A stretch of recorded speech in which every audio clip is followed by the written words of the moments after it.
വിദ്വേഷപരമായ രംഗങ്ങളുടെ പേരിൽ ഏറെ വിമർശനങ്ങൾ ഏറ്റുവാങ്ങിയ കേരള സ്റ്റോറി 2 സിനിമയുടെ ട്രെയിലറിന് പിന്നാലെ പുതിയ പ്രൊമോഷൻ പരിപാടിയും വിവാദമാകുകയാണ്. ന്യൂഡൽഹിയിൽ വെച്ച് നടന്ന ഈ സിനിമയുടെ പ്രൊമോഷൻ പ്രോഗ്രാമിൽ ലവ് ജിഹാദ് ഇരകളെന്ന് അവകാശപ്പെടുന്ന സ്ത്രീകളുമായാണ് ചിത്രത്തിന്റെ അണിയറ പ്രവർത്തകർ അവിടേക്ക് എത്തിയത്. ഈ 37 സ്ത്രീകളിൽ ആരും കേരളത്തിൽ നിന്നുള്ളവരല്ലായിരുന്നു. ഇവരെല്ലാം ഉത്തരേന്ത്യയിൽ നിന്നുള്ള സ്ത്രീകളായിരുന്നു. സിനിമയുടെ പേരാണെങ്കിൽ കേരള സ്റ്റോറി എന്ന്. കേരളത്തിൽ നിന്നും ആരുമില്ലല്ലോ എന്ന് മാധ്യമപ്രവർത്തകർ ചൂണ്ടിക്കാണിച്ചപ്പോൾ കൃത്യമായ മറുപടിയില്ലാതെ അണിയറ പ്രവർത്തകർ കുഴങ്ങിപ്പോയി. കേരളത്തിലുള്ളവരുടെ വീഡിയോസ് യൂട്യൂബിൽ ഉണ്ടെന്നാണ് നിർമ്മാതാവ് വിബുത് അമൃത്ലാൽ ദേഷ്യത്തോടെ മറുപടി പറഞ്ഞത്. കേരള സ്റ്റോറി എന്ന് പേരിട്ട സിനിമയുടെ പ്രൊമോഷനിൽ കേരളത്തിൽ നിന്നുള്ള സ്ത്രീകൾ ഇല്ലേ എന്ന ചോദ്യം മാധ്യമപ്രവർത്തകർ ആവർത്തിച്ച് ചോദിച്ചു. ലവ് ജിഹാദ് നടക്കുന്നില്ലെന്ന കേന്ദ്ര ആഭ്യന്തര മന്ത്രാലയത്തിന്റെ നിലപാട് കൂടി ചൂണ്ടിക്കാണിച്ചായിരുന്നു ഈ ചോദ്യങ്ങൾ. കേരളത്തിൽ തുടങ്ങി പിന്നീട് മറ്റ് സംസ്ഥാനങ്ങളിലേക്കും വ്യാപിച്ച ലവ് ജിഹാദിനെ കുറിച്ചാണ് കേരള സ്റ്റോറിയുടെ രണ്ടാം ഭാഗം പറയുന്നതെന്നാണ് ഇതിനെ സംവിധായകൻ കാമാഖ്യ നാരായൺ നൽകിയ ന്യായീകരണം. നിങ്ങൾ സത്യം അംഗീകരിക്കാൻ തയ്യാറാകുന്നില്ല എന്ന് വളരെ ക്ഷുഭിതനായാണ് അദ്ദേഹം പറഞ്ഞത്. പിന്നീടും സിനിമയുടെ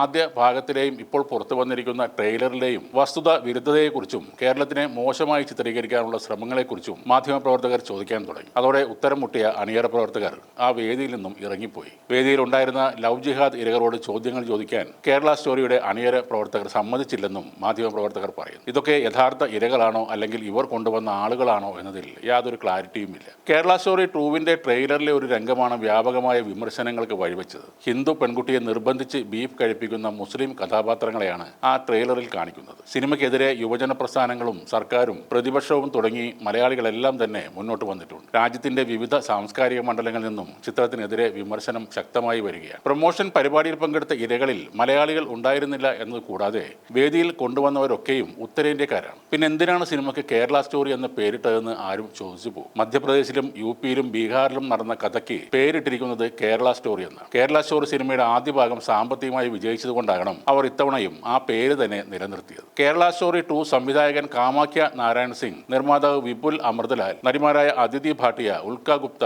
ഐശ്വര്യ ഓജ തുടങ്ങിയവരാണ് ഈ പ്രൊമോഷൻ പരിപാടിയിൽ പങ്കെടുത്തത്. കേരള സംസ്ഥാനവുമായി ബന്ധപ്പെട്ടതാണ് സിനിമയുടെ പ്രമേയം. അതുകൊണ്ടാണ് കേരള സ്റ്റോറി എന്ന് പേരിട്ടതെന്നായിരുന്നു അവരുടെ ന്യായീകരണം. ലവ് ജിഹാദ് ആദ്യം കേരളത്തിൽ തുടങ്ങി, പിന്നീട് ഈ രാജ്യം മുഴുവൻ വ്യാപിപ്പിക്കുകയായിരുന്നു എന്നാണ് സംവിധായകൻ കാമാഖ്യ നാരായൺ സിംഗ് പറഞ്ഞത്. കേരളത്തിൽ ലവ് ജിഹാദ് ഇല്ലെന്ന് കേന്ദ്രം സുപ്രീം കോടതിയിൽ അറിയിച്ചിരുന്ന കാര്യം ചൂണ്ടിക്കാണിച്ചപ്പോൾ നിങ്ങളുടെ മുഖ്യമന്ത്രി നിയമസഭയിൽ പറഞ്ഞിട്ടുണ്ടല്ലോ എന്നായിരുന്നു മറുപടി. ഫെബ്രുവരി 27 Kerala story 2 goes beyond release പ്രഖ്യാപിച്ചിരിക്കുന്നത്. എന്നാൽ സിനിമയുടെ സെൻസർ സർട്ടിഫിക്കറ്റ് റദ്ദാക്കണമെന്ന് ആവശ്യപ്പെട്ട് സമർപ്പിച്ച ഹർജി കേരള ഹൈക്കോടതിയുടെ പരിഗണനയിലാണ്. കണ്ണൂർ ചിറ്റാരിപ്പറമ്പ് സ്വദേശി ശ്രീദേവ് നമ്പൂതിരിയാണ് സിനിമയ്ക്ക് എതിരെ കോടതിയെ സമീപിച്ചത്. ഹർജിയിൽ സെൻസർ ബോർഡിന് ഹൈക്കോടതി നോട്ടീസ് അയച്ചിട്ടുണ്ട്. നോട്ടീസിൽ നിർമ്മാതാക്കളായ സൺഷൈൻ പിക്ചേഴ്സും മറുപടി നൽകണം. UA സർട്ടിഫിക്കറ്റാണ് ചിത്രത്തിന് സെൻസർ ബോർഡ് അനുവദിച്ചിരിക്കുന്നത്.